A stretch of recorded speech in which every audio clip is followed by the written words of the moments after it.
Well, good morning. Grace and peace to you. Well, this is the month of February. It's not only Black History Month, it's Valentine's Day month. Romance. So I thought we'd talk about some lady of romance. I'm not talking about Delilah. We're talking about Bathsheba or Mary of Bethany. There are people who are lovely, some of them not so. One I want to talk about, she doesn't have a name. We don't give her a name. We don't get her a name. Sometimes they call her the woman of Sychar or the woman at the well. That's the way we identify her. It's in John, the 4th chapter, in verses 1 to 4 there, where it begins.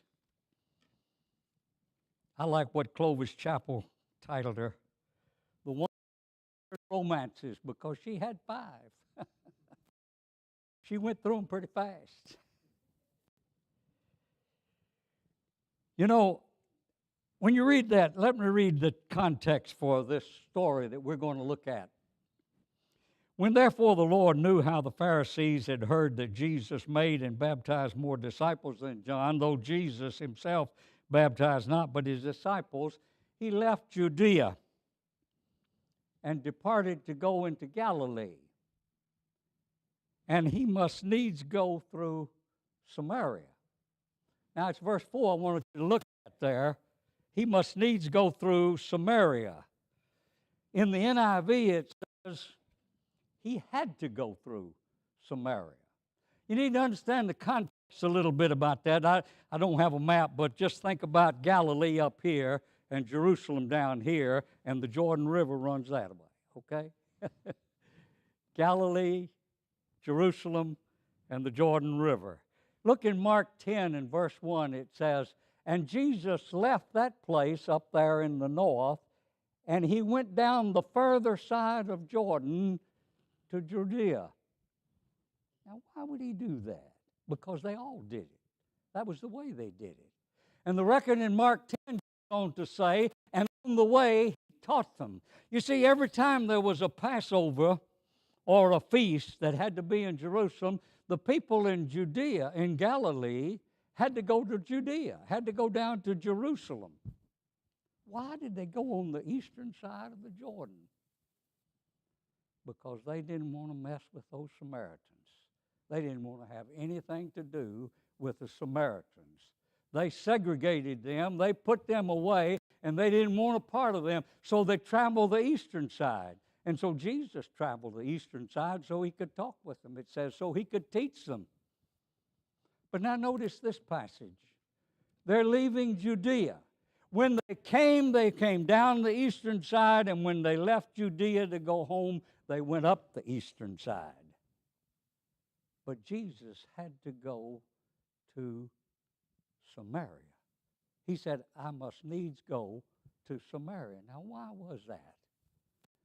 Well, I'd suggest to you because he knew there was somebody there he wanted to talk to. You know, we used to talk about personal evangelism. You know, that's where the preacher does it all, you know, and we just do a little bit. But personal evangelism is an obligation for everyone. And when I do these sermons, I put my note on there when I did it, so I won't do it again to the same people too often. But anyway, when I do, I write it down, the dates. And about the 3rd or 4th time through this sermon, I realized what he's talking about and what the story is about. It's about evangelism. It's about reaching out to people who need to hear the story of salvation and what will bring them to life eternal. And so think about that Jesus and the Holy Spirit have given us this event so that you and I can do a better job. So read in this something of the how-to that I failed to do in my lifetime, and maybe we all need to pick up and do now. So look at this picture. Going through Samaria, he leaves Judea, and they've been traveling all morning, and so they come to a well, and it's Jacob's well, and it's in Samaria, and near a little town called Sychar. And the disciples go in around to get food. They all go. Jesus is by himself. And he's sitting on the well curb, And this woman is coming. The woman he knows. He knows all about her. He knows her fetid and filthy past. He knows about those 5 romances. And she knows him. To this degree, she knows him. She knows he's a Jew. And the Jews have nothing to do with Samaritans, you remember? Oh, she comes to the well, and she's got a chip on her shoulder. But Jesus is sitting on the curb of the well, and he says, "Give me the drink." Now, there's nothing in his tone that would cause her to talk like this, but she says, "How is it that you, being a Jew, speak to me, a woman of Samaria? For the Jews have no dealing with the Samaritans." Jesus said, "If thou knewest who it is that talks with you, you would ask of him, and he would have given you living water, which if a man drink, he will never thirst again." Now think about that. If thou knewest.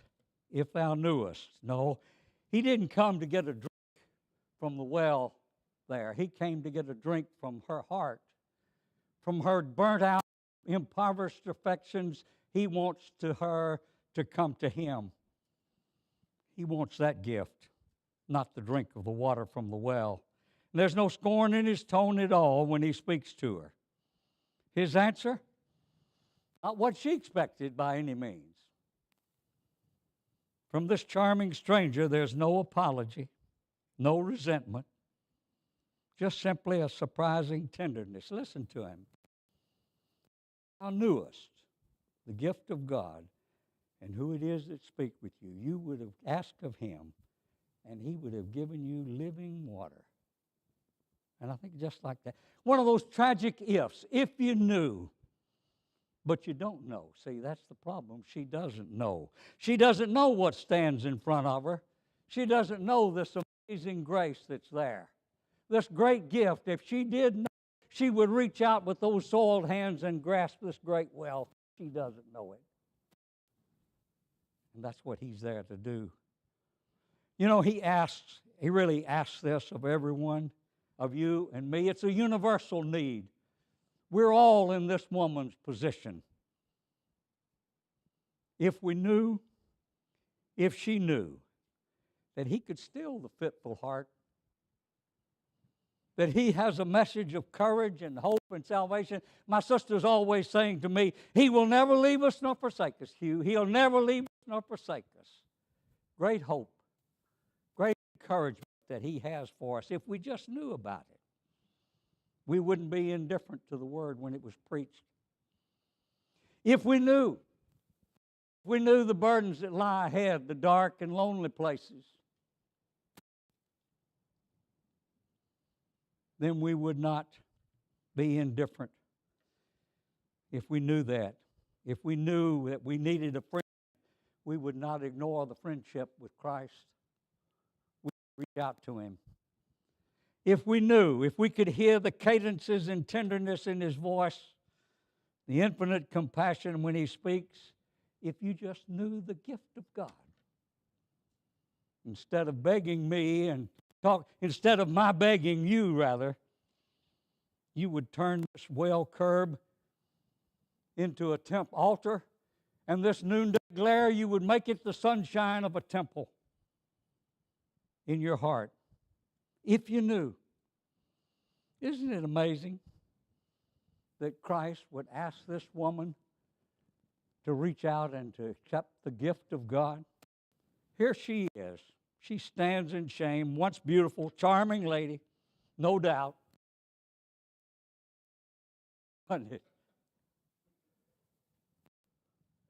Stands there in her shame, and in spite of those shattered romances now, all of that, the orange blossoms of youth have been dipped in pitch.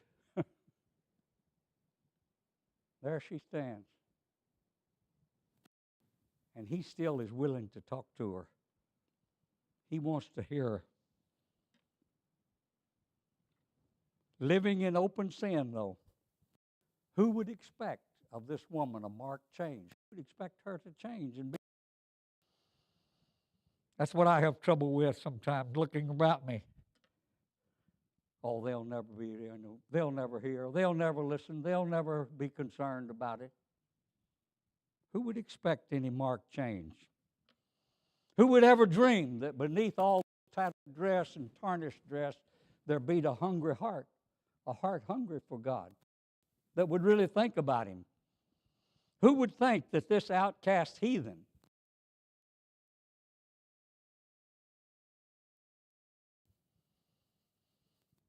nobody but this kind stranger? He knew. He knew that in spite of the wasted years, in spite of the fact that the foul breath of passion had blown her about the streets of Sychar like a filthy rag, he knew she still longed for the heights of a better life. Underneath it all, there's a hungry heart for the goodness of God. And you know, that's in every man. That's what C.S. Lewis talks about when he talks about the innate man that makes a decision about right and wrong. He knows this. It's in him. He knows there is a God. He has to teach himself that there isn't if he's an atheist. Because the whole creation, as we prayed, and as we sang, they tell of the glory of this God that we serve. This thirst belongs to every man. You know, the Apostle Paul said in Acts 13th chapter, this longing in every man from the good, from the very good and the very elect, down to the lowest and meanest sinner, there is a knowledge of God. There is a concern. None that are not. Paul said in Acts the 13th chapter, when he spoke about David, he said, David is a man after God's own heart. God really loved that heart. He was after it. He was seeking it. Listen to what it was. My heart thirsteth for God. God, heart panteth after the water brook, so my soul thirsts after thee, O God. No wonder God wanted him.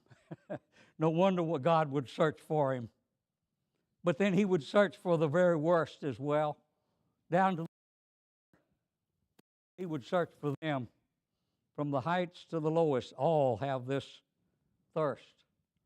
What's the difference? Well, the saint knows that there is a God. The sinner so often just simply doesn't realize. He doesn't realize that God is the answer to this quest for this thirst slaking. That's why Augustine wrote, has made us for himself. And man does not find rest until he rests in him. You see, that's just the way we are. But some people just don't know it. And that's where we're supposed to know. That's where Jesus, he wanted this woman to know where it was and how to thirst that she had. The prodigal. All of us find ourselves in the far country probably at one time. But the prodigal was there, and he only came to himself when he realized that he was thirsting for the bread of life and for the water of life, and he wanted it back. And he went for it, and that's the way we are. And that's the picture of the prodigal son. It's also the picture that we get when the Greeks, Andrew and Philip, they said, we would see Jesus. This longing, some people don't know it and don't realize it, what it is. You know, when the woman was talking with Jesus, through this discussion at the end or toward the end of it, the disciples come back from the city. Now, it doesn't say this, but it does say this much. They were amazed. What were they amazed about? Jesus, you're talking to this Samaritan. Now, they didn't tell anything to Jesus. They didn't whisper in his ear like you and I might say, oh, this slattering woman, what are you talking to her? You know, buddy, you better be careful what you say. what about your reputation? Jesus, you two, you and me. Well, you just have surface knowledge. You really don't know that underneath all of this, and in spite of this past, beats a heart hungry for the living God. That's what we've got to see. That our friends are not just flippant about eternity, but maybe there is indeed a restless heart, a universal need, and that we would speak to them. If you knew, it says, you would turn this noonday glare into a temple. And so, when she hears his reply, it doesn't change her, but it does interest her, and it mystifies her. She doesn't quite understand about him.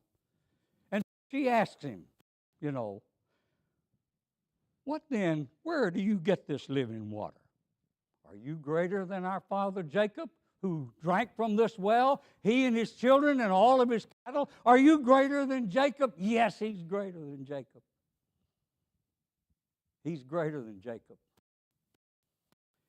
And he's greater than Jacob is because he has a gift that's greater than Jacob's. He has a gift. It's better than this water. Are you greater than Jacob? Listen to the answer. Everyone that drinks this water will thirst again. But whoever drinks of the water that I shall give him, he shall never thirst, and it shall be in him an everlasting thirst, an everlasting drink, an everlasting fountain, springing up into everlasting life. That's the passage I'm trying to get. Everyone that drinks this water will thirst again. Now notice the twofold declaration that Jesus gives. Everybody that drinks at this well is going to thirst. What Jesus is saying, that all the wells of men will not satisfy.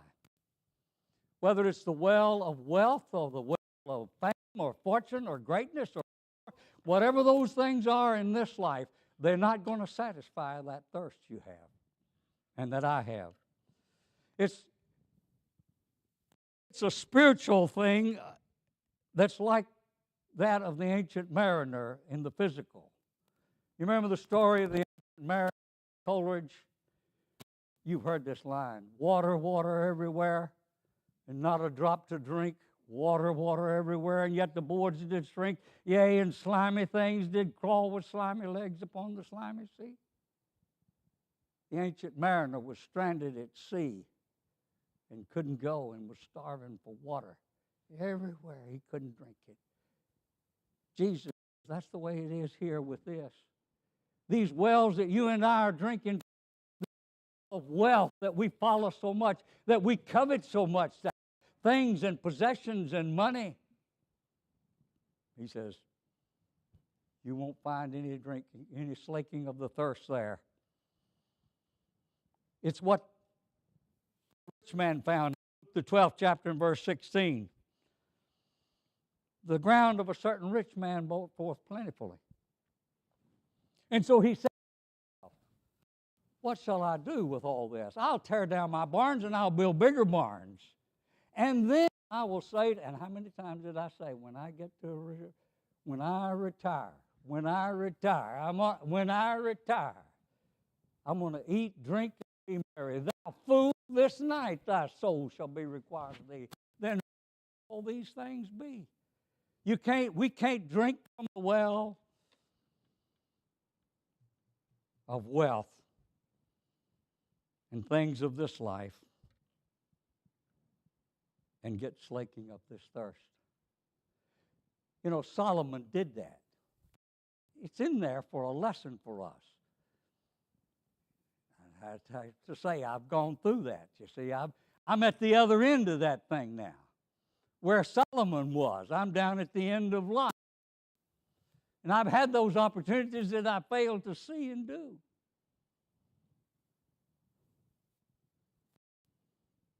It's like this man. I'm an alien to the faith my mother taught me. I'm an alien to the God that heard my mother when she cried. I'm a stranger to the comfort that my now I lay me down, you remember that one, brought me. I'm a stranger to the everlasting arms that held my father when he died. I've spent a lifetime seeking things I spurned when I found them. I have fought and been rewarded in full many a winning cause, but I'd yield them all, fame, fortune, and the pleasures that surround them, for a little of the faith that made my mother what she was. When the great world came and called me, I deserted all to follow. Never knowing in my dazedness I had slipped my hand from his, never noting that the bauble of fame was hollow, that the gold of wealth was tinsel, as I have learned. I have fought and been rewarded in many a petty cause, but I'd take them all, fame, fortune, and the pleasures that surround them, and exchange them for the faith that made my mother what she was. So Jesus says to this woman, this well that you're drinking from, it'll never satisfy. But I can impart to you, and isn't this marvelous, this grace that he offers her? And it's to all the saints.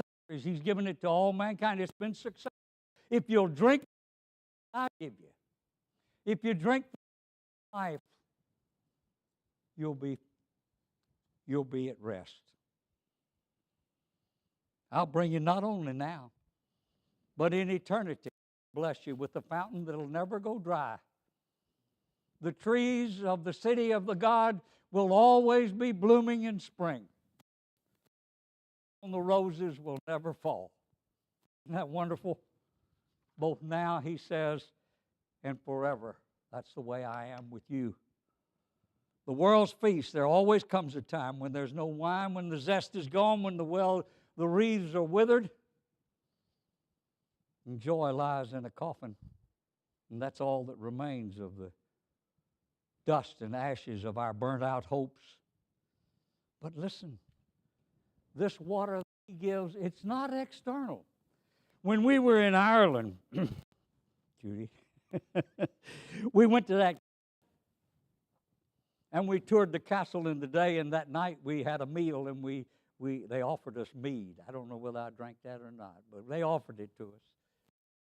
We were in that castle, but when they took us through the castle, they took us down and we see the dungeon where people are kept. It's awful. Just throw them in a hole and put a rock over it. Just about the extent of it. That's the way they kept them. But he also showed us the water that was in there. That when it was under siege, they're not going to run inside the castle. They're going to have to get in here from drinking from this well. Jesus says, this well of water that I've got, it's in you. And it never goes out. It never runs dry. It's always there to slake the thirst. So it's no wonder that this woman says to him, sir, give me this water that I do not thirst again and that I don't come here to draw. Now, Jesus wants to, that's why he said he came. He wants to give her the water, but he can't. There's something in the way. And you and I know what that is. It's her sin. She can't have it. She must be willing to turn to him, to turn away from it, to the man who can cleanse her of this. Now, here's the great how-to about Jesus, when the conversation really turns to her salvation. He's very tactful. It's a how-to for you and me. There's nothing more tender and delicate than his statement. You know. Now, you and I've done it. I don't know how many times I've done it wrong. Whenever I came to somebody, I wanted to begin to tell them where they're wrong. What's the matter with you? Here's this. Jesus is very delicate with this. He says, go call your husband. Now, that seems like an obnoxious thing about it. But it's the heart of the matter, her relationship. And she says, I have no husband. And here again, he's very, very tender, very compassionate. He says, he compliments her. He compliments her. Story told about a little boy. He brought his dog home, a little puppy, and he's going to show it to his mother. Says, "Well, look at that horrible-looking dog. What are you doing with that awful-looking dog?" He says, "He wags his tail good." You know, there's very little here to work with this woman, but Jesus finds something to compliment her. "In that you spoke truly," he says. "For he who now has, you have had 5 husbands, and the man you now have is not your husband. Now you spoke the truth." He compliments her. He tells her that she is speaking in the right way, and she's looking at it. Now then, face with her sin, eye to eye. She's got to look at it. Jesus has brought it to her in a tender, kind way. So she says, "I'll just change the subject." Let's just talk about something else. Have you ever had that happen? You know, well, we don't want to talk about that. Let's talk about this. We don't want to talk about my salvation. But he holds her to it. See, she says to him, "Our fathers worship in this mountain." She wants to talk about worship in the mountain. She says, "Our fathers worship in this mountain, and you say we ought to worship in Jerusalem." She wants a theological debate. She'd rather have that than look at her sin. And so she says that here, you don't know what you worship, he tells her. Salvation is of the Jews. We know what we worship. But the hour is coming, and now is, when neither in Jerusalem nor in this mountain will they worship God. Because he's going to seek people who want to worship him in spirit and in truth. You see, the truth matters. And the truth is, he brings her back to that truth. Her life in front of the eternal God, and her spirit has come to worship. That's what she's got to come to. And she cannot do that until she faces the truth of her sin. And so he brings her back to that. She wants to continue looking away and debating. But she does do this. She says, "I know that the Christ is coming, and when he comes, he is the Messiah, and he will tell us all things." Now, that's a question from her. She's thinking about him. She wants to do that, and listen to Jesus. "I that speaks unto you am I am he." He lifts the veil, and she can see that the living water is right there in front of her. And that excites her. And it's about that time when the disciples come back and they have this conversation. And there Jesus, you see, I know it's talking about evangelism because Jesus tells the disciples, when the woman, what does she do? She leaves that water pot. Can you imagine leaving the water pot in those days? She left it empty and ran to the city. And she began to tell everybody in the city what her sins were. Can you imagine? She went there and told them, "Look, there's a man down there that will tell us everything. He's told me about myself." Now, they knew about her. They knew about her, and she knew about herself. This man knew, and she knew. And then she asked, "Is not this the Christ? Isn't he the Messiah? I found him, don't you want?" And she begins to tell them about it. But the disciples, they don't know. And so she ran there like a happy child. She'd made a marvelous discovery. She had found the living water. Now, what would make her confess all this? She didn't have the chances that you and I had, has she? Her life's been different. I think about that a lot of time when I see people. I had a good mother and daddy. I had preachers and teachers that taught me. and I heard the Word of God, and I went to church. Some people don't get that. They're in a different place. You know what? When she met him here, she's going to meet him in eternity in glory. And when she comes, she's going to come bringing sheaves, because there are many people in that town that believe because of what she said. The record is in the passage. They believe because of her and what he had said to them. And they came and they listened to him, and they said, now we believe not only because of you, but because of what he has said. And you know an amazing thing happens? He spends 2 days in Sychar, 2 days in the city there. These people had the privilege and joy of hearing the Son of God for 2 whole days because of this woman. Now the question is, has anyone believed because of you and me, of what you and I have done? Think about the missed opportunities.